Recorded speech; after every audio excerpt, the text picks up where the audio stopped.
6h43 pour vous accompagner avec le sourire jusqu'à 9h. Frédéric, Thomas et Myriam viennent de vous rejoindre. On va commencer avec vous, Myriam, par un joli voyage, effectivement, là où vous nous emmenez, comme le suggère la chanson. C'est l'Argentine. On va simplement écouter, en fait, et regarder de bien beaux danseurs. Oui, que des garçons en plus. Ouais, en plus. Ah, j'ai eu de la chance. Contente, les filles, c'est pour vous aujourd'hui. Alors aujourd'hui, c'est vrai que je vais vous présenter un spectacle, une danse qui va nous faire voyager en Argentine. Et effectivement, alors c'est pas le tango dont je vais parler. Non. C'est une danse Malambo. qui retranscrit un petit peu l'esprit populaire argentin. C'est une danse à la fois sensuelle et puissante. Il s'agit en fait du malambo, effectivement. C'est la danse des gauchos.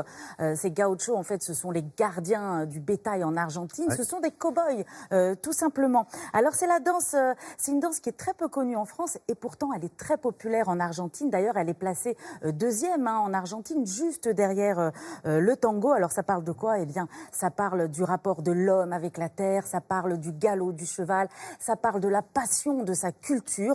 Alors il y a un langage qui est extrêmement rythmique sur scène, ce sont que des hommes. Il y a le langage rythmique des tambours qu'on appelle les bombos, ouais. et de ces bottes-là qui portent pour taper comme ça le rythme sur le sol. C'est vraiment une danse puissante, racée, très masculine. Une danse qui transforme la virilité du cavalier en une danse virtuose. Donc je vous propose de découvrir ce spectacle que l'on doit à un homme qui s'appelle Gilles Brinas, qui a lui-même fait ses armes auprès de Maurice Béjart. Il a passé beaucoup de temps en Argentine et il a essayé de retranscrire cette culture populaire. Regardez.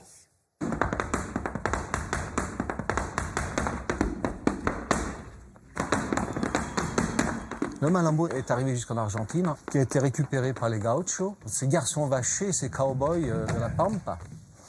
Mais pendant une certaine époque, pendant le XVIIIe siècle, il y a une période où le gaucho était libre.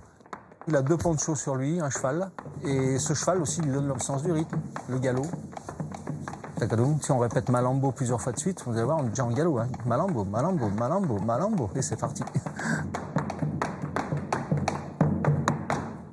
Ces cow-boys ont voulu l'exprimer par la danse, à l'occasion de duels, parce qu'il y avait les saloons, toujours il y a un saloon, où on se retrouve, où on se bat, où on boit, où on chante, où on pleure, où on se défie, et notamment des défis de rythme, des défis rythmiques.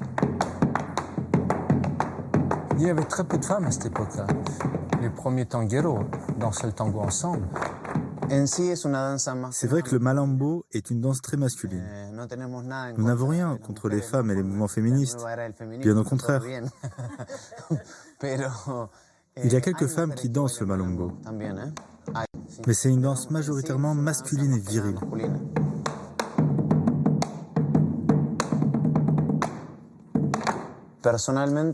Nous avons tous une histoire personnelle différente au sein de la compagnie. Lorsque j'étais enfant, je passais mon temps à faire des percussions sur les sièges des voitures ou avec des canettes. Alors ma mère a vite compris qu'il fallait que j'étudie les percussions. J'étais très jeune, 4-5 ans.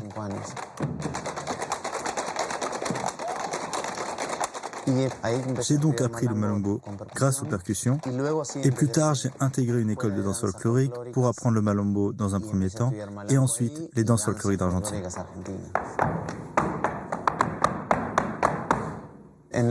J'aime beaucoup danser le malambo.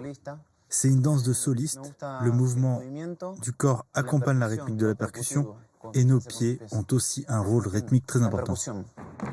Dans le spectacle, on fait référence à la culture argentine. Les boleadoras sont une arme, au départ une arme d'Indien.